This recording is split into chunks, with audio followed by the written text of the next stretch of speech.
الحمدللہ پاکستان سے باہر دنیا کے کسی بھی ملک میں سب سے زیادہ اگر دعوت حق کے حوالے سے قرآن و سنت کی آواز پہ لوگوں نے لبیک کہا تو وہ انڈین آکوپائڈ کشمیر کے لوگ ہیں. ہماری دعائیں ان کے ساتھ ہیں ہمیشہ سے الحمدللہ. ہر پاکستانی کا دل ان کے ساتھ دھڑکتا ہے. پاکستان میں حکومت کسی کی بھی ہو،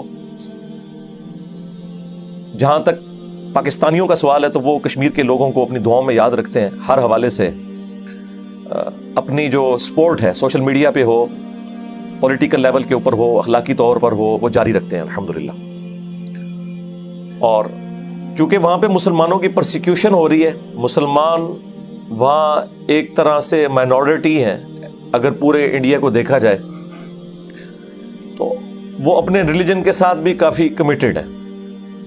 اگرچہ وہاں پر صدیوں سے بابا پرستی اور دربار اور بزرگ پرستی، حنفیت، اس نے پنجے گاڑے ہوئے تھے، لیکن الحمدللہ پچھلے 25-30 سال کے اندر کافی چینج آئی ہے. اس میں بھی یہ جو آخری 10 سال جب سے ہماری دعوت الحمدللہ اس چھوٹے سے پلیٹ فارم سے اٹھ کے دنیا کے ہر کونے تک پہنچی، تو اس میں سب سے زیادہ جن لوگوں نے حق قبول کیا ان جگہوں میں سے ایک انڈین آکوپائڈ کشمیر کے لوگ بھی ہیں.